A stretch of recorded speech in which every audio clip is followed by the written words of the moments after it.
It's Timothy Green's first day at school. What's in there? He's about to fall over. Anything he might need. There's a box of tissues on the bottom and some Band-Aids. There's a whole first aid kit, actually. Mom, I can handle it from here. You don't have to be perfect Have a great day. That's too much pressure. Have the day you have. to be a perfect parent. There are two people in the world who want you more than anything. They'll make some mistakes, but they will love you more than you can ever imagine. There are thousands of children in foster care who will take you just as you are.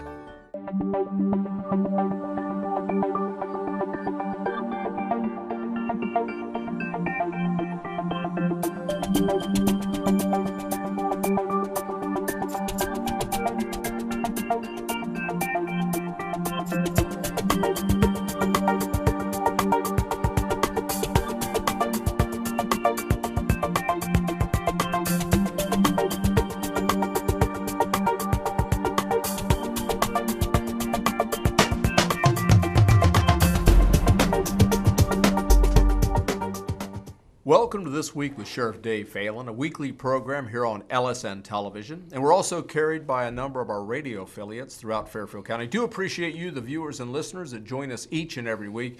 And certainly Kelly Roberts, our executive producer, and the students here at Fairfield Christian Academy, along with J.T. Burcham and the whole gang that actually put this program together each and every week. This week we have back, by popular demand, is Detective Andy Robberts, a 17-year detective, but you've been with the Sheriff's Office longer than that, haven't you? Yes, I'm working on my 20th year. 20th year with the Fairfield County Sheriff's Office. Yep. Wow. So one of the senior, not only the senior detectives, one of the senior deputies. Yep. So what makes a good detective? Hard work. Hard work. Hard work. It's not easy. Right, right. And I know sometimes you guys are just overwhelmed with cases. Yep. Typically we get to working on one and not knocking the public, because every case that we have is important for sure, but there are cases that we have to pay more attention to, if you will, sometimes, and then go back to those other cases that we don't typically have information on. And I think what's kind of unique about an agency our size is the fact that, unlike a big metropolitan police agency where you have a detective and all the detective does is bad checks, or all the detective does is homicides or burglaries or stolen vehicles, you guys do it all, don't you? You'll do the bad checks all right up to the homicides. Yeah, from the smallest felony to the largest, we have to do this. Yep. So it must have taken a long time to kind of learn how to navigate through all those type of crimes, didn't it? To learn how to investigate them and those kind of things. It does, but talking to some of the Columbus guys, the big metropolitan areas that do have those, sometimes they say that they'd rather work a lot of other cases to learn. Make it interesting, yeah, because to learn more. They learn even more on their stuff. Yeah. So. What's the most, if there is, first of all, what's the most common type of crime you investigate, and secondly, maybe what's the most difficult? Probably the most common that we get a lot of is your typical home burglaries, B&Es, and thefts. Okay. Most difficult, that would definitely have to be the biggest, which is homicide. Yeah, yeah. It's an important, because somebody's important. lost their life, and you Yeah. have to be very detailed. Yep. Yeah. You got to go into great detail too, because you don't want to miss anything. Right. You don't want to miss anything. Typically, your homicides are going to end up in trial. Not that we don't prepare the other cases to work in trial, but it just seems like there's a lot more detailed work in those. And I think the 13 years that I've been with the Sheriff's Office, I can't think of a homicide that we haven't solved. So far, since you've been here, no. And since I've been in the Bureau for 17 years, we've solved every one that we've had. So I think that speaks volumes about our detectives. I've often tell people that I would put our detectives up against any of them. I don't care if it's New York or where it is, because you folks are really good at this. And I appreciate that. And I've certainly learned a lot from our detectives. They are very excellent at what they do. Okay, last week we talked about Christmas time coming up. Everybody's out shopping. Lots of people out and about. We talked a lot about a lot of different things, but we found out we didn't have enough time to talk about everything. So let's kind of go back a little bit and talk about. Let's start with, if if a person is shopping, we mentioned last week, make sure you're watching your purse. Make sure that you have your keys ready. Those kind of things. Anything else that we didn't cover last week, as far as those things, and about how you would want to even respond if you have children with you? Children with you, if you're shopping with your kids, sometimes you can't find a babysitter. Yeah. To do the Christmas shopping, you have to take them with you. Be sure to keep an eye on them. Find a central location when you go into the store. Especially the mall's probably a little bit bigger than most places, but even Walmart, it's a big store. So find a central location when you first get to the store. Make your kids aware of where that location is, either at the service desk. The mall has an information center. Make them aware where you're going to meet if they do get lost. That way you can get to them pretty quick instead of looking all over these big stores for your children. Yeah, that makes a lot of sense, because you never know what could happen. You know, they're scared, they get lost. At least they know. You know, Mom said we're going to meet in front of Sears, or we're going to meet in front of Walmart, wherever. Right. What about if the children need to use the restroom? Make sure they know where it's at. Make sure they know that you're not going to send them alone. Right. To let the parent know. Of course, they're typically going to do that, but don't let your kids go by themselves if they're too young. Make sure you stay with them at all times. You know, I've found it often concerning is that there's a lot of young kids, and when I say young, they might be 9 to 11 years old, but a lot of times parents will drop them off at the mall and let them go out and run around, then come back and pick them up several hours later. It's almost using the mall as a babysitter. And I just can't think of anything that could be more concerning than to let young children in that kind of, you know. And our mall's safe and secure. We have a great community. Sure. But doggone it, I think there could be a predator around there, and it could be very dangerous for them. Very much so. Very much so. Very much so. Okay, now, when you're shopping, how do you take care of the payment, and how what's some things you may want to take care of as far as when you're actually in the store? Well, you know, depending on what you're going to use, if you're going to use cash or credit card, make sure that when you go in there, you know where those items are, that you're not digging through your purse. Don't think that guy standing behind you might be he might be the guy that's looking for your cash and credit cards.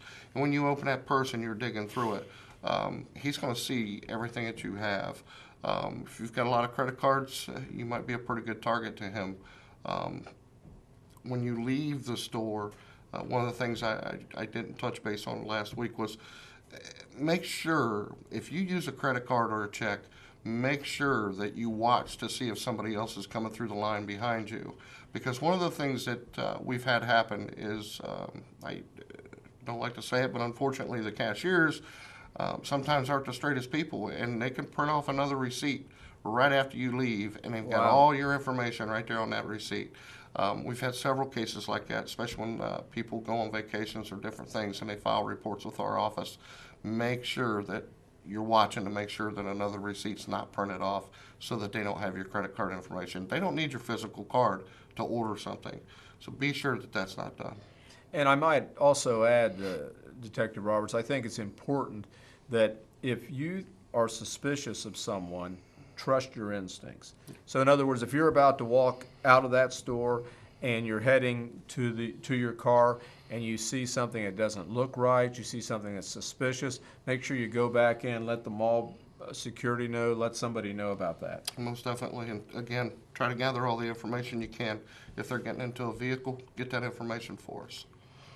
Now let's go back a little bit to some of your home safety. Mm-hmm. As we talked about last week, if you're getting deliveries, make sure that you have a neighbor pick the delivery up or get a hold of the delivery company, tell them to put it on the deck or go pick it up directly at the UPS or the FedEx store.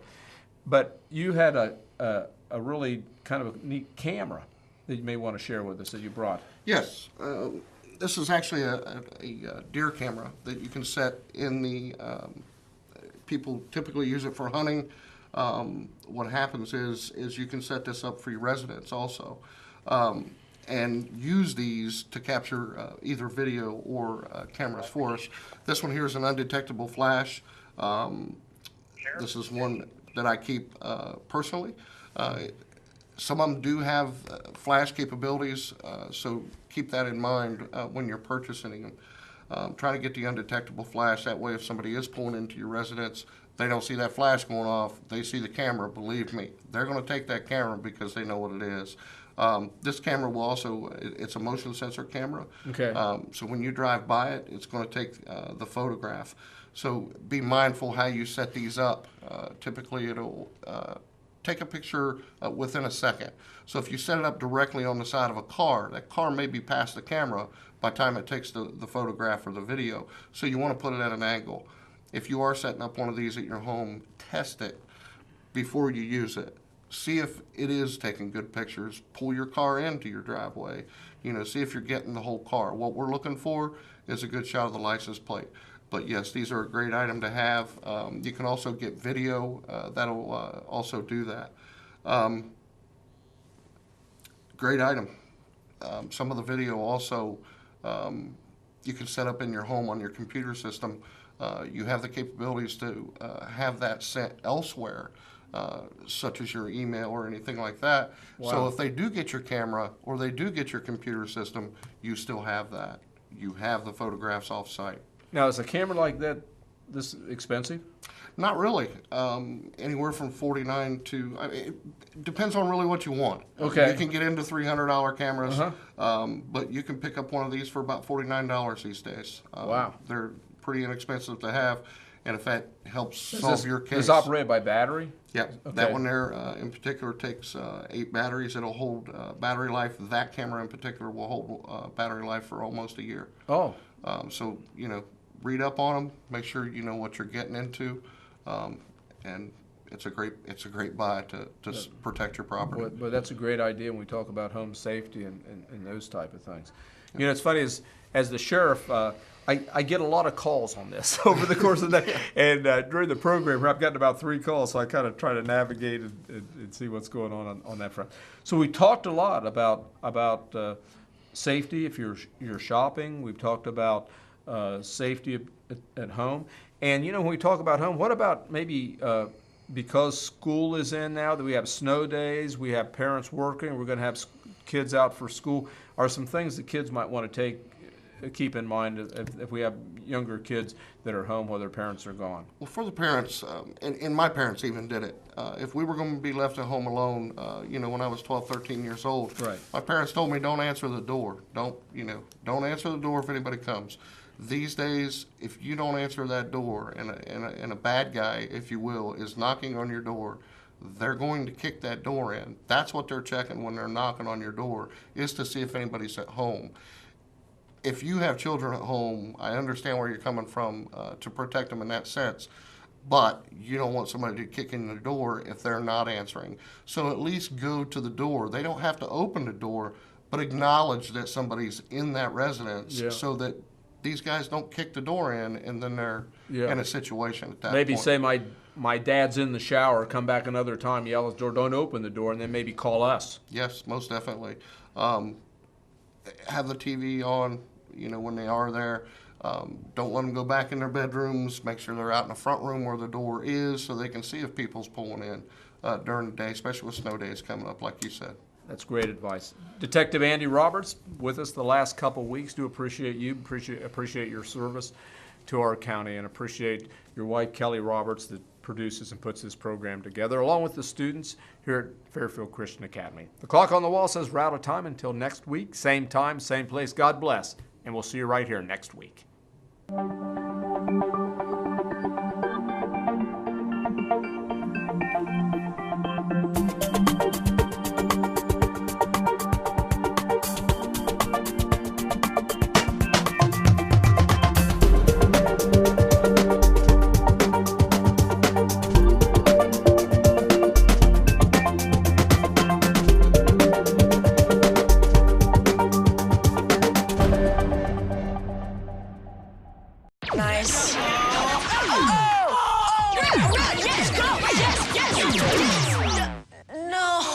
Oops.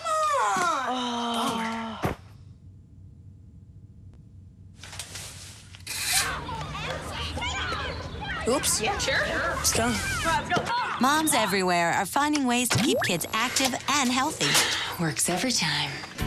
Get ideas, get involved, get going at letsmove.gov.